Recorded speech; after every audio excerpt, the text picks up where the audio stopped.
Last video, we talked about team structure or the big picture steps players need to take to set up damage correctly. This video focuses more on the individual aspects of damage, like getting stacks and charges for whatever abilities and weapons you want to use for when the damage phase starts. While I originally drew up the plans for this video series during Witch Queen, the release of Lightfall drastically minimized the need for individual damage setup, so this video is going to be a lot shorter than it was going to be 2 seasons ago. Regardless, there's still a fair amount of tips and tricks that players should be aware of before, during, and after damage. Part 3. Damage Setup. Like I mentioned, this video was originally going to include a lot more since before Lightfall we had 3 distinct mod systems that all play their own roles in damage. Charge with light mods like Quick Charge and Firepower boosted shotgun handling and grenade uptime. Elemental well mods like Font of Might and Elemental Time Dilation boosted subclass matched weapon damage by 25% and extended duration based effects. And Warmind Cell mods like Wrath of Rasputin and Power of Rasputin generated cells off of solar explosive damage and boosted weapon damage to nearby targets by 10%. Now that that's all gone, what's left? Let's start with what Lightfall gave us rather than what it took away. The new loadout system is perfect for maintaining different loadouts for damage, traversal, and ammo generation. There's no longer a need to choose between compromising and splitting your mod slots between finders, scouts, siphons, and targeting mods, and having to make full armor swaps to separate pieces for different occasions. Now, as soon as the damage phase is about to start, you can press a single button and have all your mods, stats, and DPS weapons ready to bake. As soon as it ends, you can go back to wayframing, generating super energy, making orbs, and generating ammo bricks. Speaking of mods, let's talk about damage mods. Often overlooked by newer players when first adjusting to using effective damage strategies, especially involving rapid swapping of weapons, there are a variety of mods that make swapping feel much better and faster. Starting from the top, since finders, scouts, siphons, and super generation mods are useless when it comes to damage, there's only one option left: targeting. While targeting mods are not nearly as useful as dexterity mods when it comes to damage, they can still be situationally noticeable in their ADS reduction time, especially on weapons where ADSing is essential, like Izanagi's Burden. Moving on to arm mods, 2 obvious choices are loaders and dexterity mods.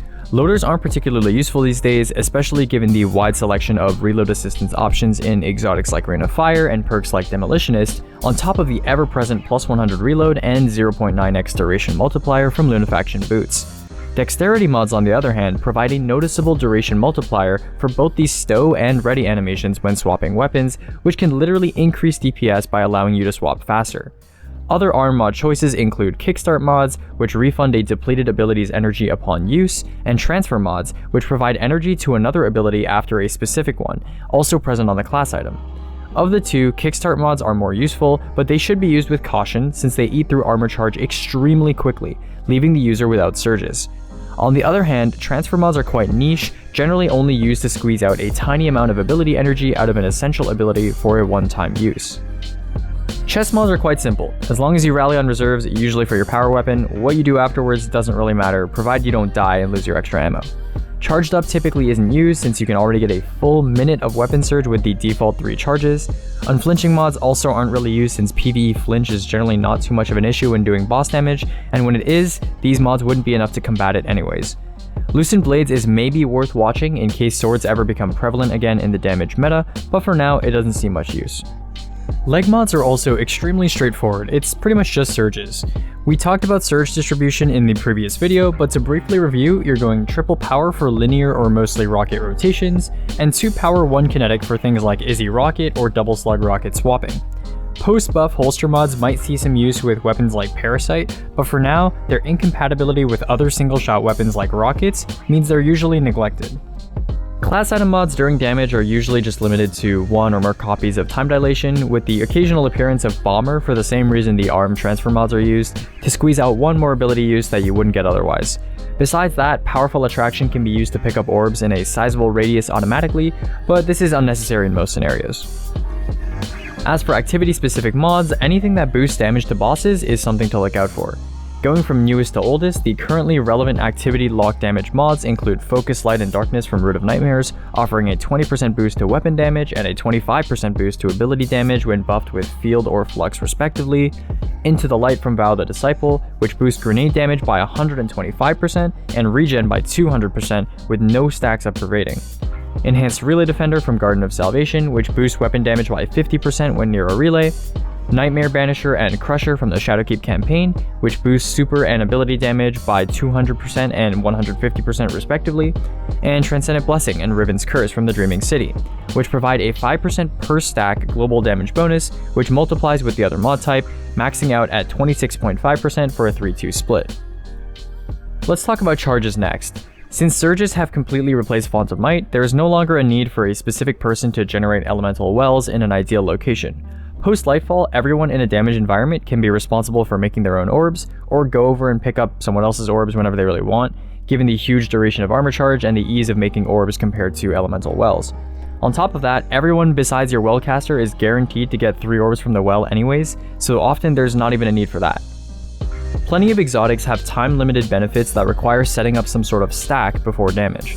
In Season of the Deep, the only relevant exotic that meets this description is Verity's Brow, with its 10-second death throws timer going up to 5 kills. Often, players will run specialized weapons like Ariana's Vow in order to make keeping up stacks consistently before and during damage easy. In previous seasons, Wormgod Caress also fit this bill, but with the nerf of 1-2 punch and melee builds in general, there aren't really many similar exotics that require stack maintenance these days. Some weapons require some prep before damage. For Lumina, make sure you get at least 3 kills before damage so you have 6 noble rounds. For Izanagi's Burden, make sure you have a ×4 honed edge shot loaded before damage starts. For Clown Rockets, players will often dump a rocket and reload manually to proc Clown early so they have 2 in the mag when damage starts. For Envious weapons, make sure you lock in your overflowed mag by swapping after getting some rapid kills. For Explosive Light weapons, make sure you pick up your 6 to 7 orbs to fill up on stacks before you start damage, and of course, if you're using Parasite or Grand Overture, you can't forget getting your Hunger stacks and missiles loaded for damage as well. As a final note, some special damage strategies involve baiting or relocating adds from their initial spawn points to a new location, so it will become convenient to access them for some kind of buff refreshing. While there is no in-game system or common technique for pulling this off, this is still a useful concept that you can take advantage of when creating a damage strategy. Some examples include using a Helm of Saint 14 bubble or underpower suspend grenade on Kali for surrounded, or leaving the bottom area enemies alive during Rulk to use them for Verity's Brow refreshes during damage. As a final note, here are a few tips that didn't really fit into the other sections that I think are still important to mention. Number 1. Place your well on Lunafaction boost, then swap to another damage exotic as previously mentioned. Number 2. Tractor Cannon can debuff bosses before they become damageable. Number 3.